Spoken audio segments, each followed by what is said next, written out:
সুপ্রিয় দর্শক কেমন আছেন? চলে আসলাম এইমাত্র পাওয়া আগামীকাল খুবই গুরুত্বপূর্ণ ঘূর্ণিঝড়, ঝড় বৃষ্টি, শিলাবৃষ্টি, কালবৈশাখী ঝড় এবং আবহাওয়ার খবর নিয়ে দর্শক আজকে ভিডিওতে জানিয়ে দেবো আগামীকাল 24 ঘন্টায় কেমন থাকার সম্ভাবনা রয়েছে বাংলাদেশে 8টি বিভাগে 64 জেলা আবহাওয়া পরিস্থিতি এবং আরও জানিয়ে দেবো পশ্চিমবঙ্গে কোথাও কোনো বৃষ্টিপাতের সম্ভাবনা আছে কি না।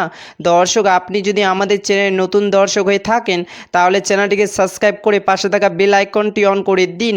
তো চলুন এবার জেনে নিই এক নজরে। দর্শক ইতিমধ্যে গত 24 ঘন্টায় আবহবিদ বাংলাদেশের সর্বনিম্ন তাপমাত্রা রেকর্ড করেছেন ঢাকা বিভাগে 35 থেকে 36 ডিগ্রি সেলসিয়াস এবং আবহবিদ আরও জানিয়েছেন ইতিমধ্যে খুলনা, যশোর, বগুড়া, টাঙ্গাইল, ঢাকা, গাজীপুর, ফরিদপুর, সিলেট, হবিগঞ্জ, ময়মনসিংহ, চট্টগ্রাম, ফেনী, কক্সবাজার, টেকনাফ জেলায় আকাশ মেঘলা এবং আগামী কয়েকদিন মেঘলা আকাশ থাকার সম্ভাবনা রয়েছে এবং পশ্চিমবঙ্গে আবহাওয়া দপ্তর সর্বনিম্ন তাপমাত্রা রেকর্ড করেছেন কলকাতায় 34 থেকে 35 ডিগ্রি সেলসিয়াস এবং পশ্চিমবঙ্গে কলকাতা, বীরভূম, বাঁকুড়া, পুরুলিয়া, আসানসোল, হলদিয়া, আরামবাগ, বর্ধমান কয়েকদিন মেঘলা আকাশ থাকার সম্ভাবনা রয়েছে।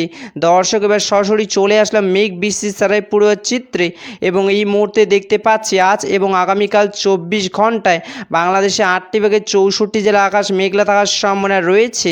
আপাতত 24 ঘন্টা বাংলাদেশের রাজশাহী, পাবনা, খুলনা, যশোর, বরিশাল, ঢাকা, ফরিদপুর, ময়মনসিংহ, গাজীপুর, টাঙ্গাইল, সিলেট, চট্টগ্রাম, কক্সবাজার, ফেনী হালকা বৃষ্টি পড়ার সম্ভাবনা রয়েছে এবং পশ্চিমবঙ্গে মুর্শিদাবাদ, বোলপুর, আসানসোল, খড়গপুর, কলকাতা, হলদিয়া হালকা বৃষ্টি পড়ার সম্ভাবনা রয়েছে। 27 মে 2026 বুধবারে আবহাওয়ার খবর। ধন্যবাদ।